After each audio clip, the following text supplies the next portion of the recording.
Hi guys, welcome back to my channel. So a couple of weeks back I had my F1 visa interview and I had shared a video on my entire experience at Mumbai consulate. So if you haven't watched that, watch that video first. It's a previous video. I will be linking that over here. And while I was in the visa interview process, I saw a lot of rejections as well. So I thought I'll make a video of what were the top 10 reasons I saw for the F1 visa rejection, right? So let's start. The first main reason for rejection was getting accepted into a very low ranked university. Generally these are universities with high acceptance rate that accept huge number of international students, and I'm talking about acceptance rate over 50-60%, right? And so this university's visa officers know, because they have this application going on year, right? And so this does not look good on the application. And so if you have a low ranked university or a university with a very high acceptance rate, there are chances of getting rejected. Second main reason for rejection that I saw was not being able to link the degree that you are pursuing with your past background, right? So if you are changing fields, or if you have different kind of work experience and now you are pursuing a different kind of master's degree, right? So you need a very compelling story to link your background with the degree that you are pursuing, and if you're not able to do that, then it would lead to visa rejection. I think so third biggest reason was the failure to prove your non-immigrant intent in US. They will generally ask you about your future plans, what you will do after pursuing this degree, and unless and until you establish clearly that you're going to come back, you do not have an intent to immigrate to US, then the chances of rejection are very high. Now the fourth main reason for rejection was insufficient financial funds. So I saw a lot of people saying that they are in the loan process, or they are in the final stages of the loan process, and the sanction letter is just about to be issued, right? Or them saying that they have savings which is just less or equal to the I-20 amount, right? And so all of these reasons would lead to your visa rejection. Whatever savings you have or whatever loan that is sanctioned should be ideally greater than the I-20 amount that is mentioned, and you need to make sure that you have documents of this loan. So you have the sanction letter, or you have your investments or savings document, whether it is bank balance or whether it is your holding statement. So make sure you are financially sorted. Now fifth biggest reason for rejection I saw is people having their siblings or cousins in US, and so visa officers will ask about those siblings or cousins and what are they doing. Generally these people are on another F1 visa or another H1B visa, or they are on their OPT and working for some company. But when the officer asks you, you need to clearly state that hey, this is their status, either they are F1, OPT, H1B, but after a few years they would be coming back, right?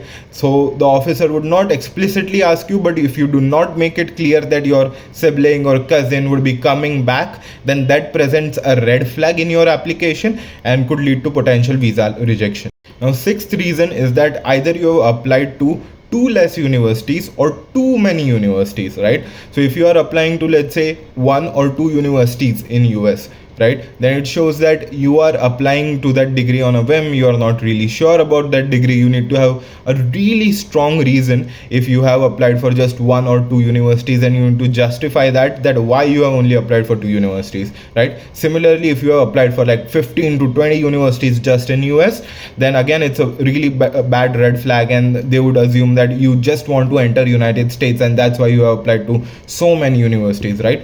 And so you need to have a healthy amount of application. I would say 5 to 6. It could be more as well, but you need to have again big reasons and justifiable reasons for how many applications you have. And the ideal case would be that you have applications or admits from different universities from different countries, right? Other countries such as UK, Australia. If you have admits from there, or if you applied there, that would be the ideal case. Having said that, the seventh reason for rejection is that if you just have one admit, right, you need to justify why did you get other rejections, and you need to justify why this is the right school or right program for you, and why this one admit is all you need.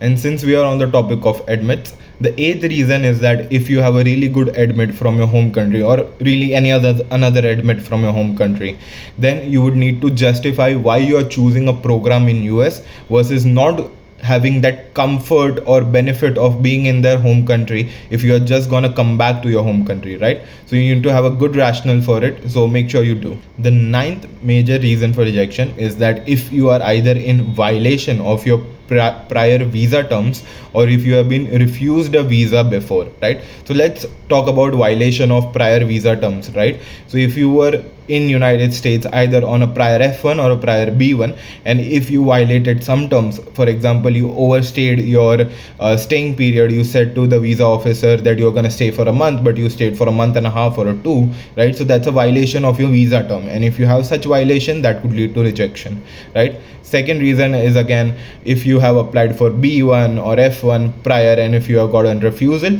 then that could also lead to another refusal this time. So you need to have a solid reason why you were refused the last time, and you need to justify that to the visa officer. The last reason for visa rejection is that if you have just a poor visa interview. And what do I mean by that is that if you are not able to prove your English proficiency capacity in front of the visa officer, or if you are not just dressed well, you are dressed very casually, right? Now jeans and t-shirts are okay, but apart from that, any more casual is just a red flag, right? You can go in formals as well, right? So that dressing sense makes, and it matters, as well as if your body language and if your tone of speaking to the visa officer is rude, then that could also lead to a visa rejection, right? Because the visa process is really long, like it will take 2-3 hours, and by the time you get to the counter for your minute or 2 minute of your interview, you would be pissed. Okay,